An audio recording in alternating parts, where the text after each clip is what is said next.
When truth becomes a threat, silence becomes a weapon. Francesca Albanese didn't raise her voice for power. She did it for the helpless, for the children crushed under rubble, for the mothers who bury their babies. Now, the U.S. calls her biased. But is speaking for the voiceless a crime? In a world drowning in injustice, it takes courage to speak when silence is safe. Francesca Albanese, the UN's independent special rapporteur for the occupied Palestinian territories, chose courage. She didn't speak for headlines. She spoke for Gaza's children, burning under bombs, bleeding in silence. And for that, the Trump administration sanctioned her. Yes, sanctioned her. Francesca stood before the world and called out what many fear to even whisper: that Israel's actions in Gaza are not just military operations, they're crimes against humanity. Genocide, ethnic cleansing, brutality wrapped in political excuses. She dared to name the horror. But the powerful don't like mirrors held up to their faces.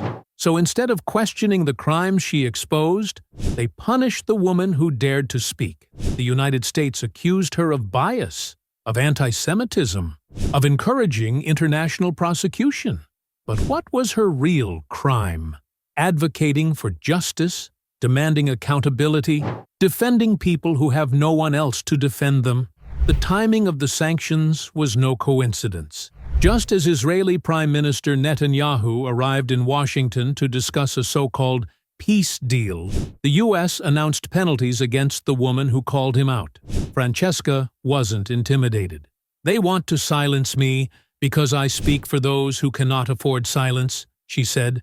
"This is not strength. It's guilt showing itself." Her words echoed like thunder. Until Palestine is free, no one is truly free. The U.S. claimed she supported terrorism, but what they couldn't admit was this: her voice was breaking the global spell of apathy. The United Nations didn't stay silent either. UN Secretary General Antonio Guterres' spokesperson called the sanctions a dangerous precedent and unacceptable. Human rights organizations across the world stood by her, recognizing that targeting an independent UN official for telling the truth is an attack on the entire human rights system. And let's be clear, Francesca isn't just a UN worker. She is a human rights lawyer from Italy, appointed by the UN Human Rights Council. Her role is to investigate and report on human rights violations. That's her job, and she did it, bravely, honestly, and without fear. At a time when most politicians play it safe, she chose to confront genocide. She attended a memorial for the 1995 Srebrenica massacre in Bosnia, where over 8,000 Muslim men and boys were slaughtered while the world watched. There, she reminded us that ignoring genocide once leads to repeating it again. "We need to flip the game," she said.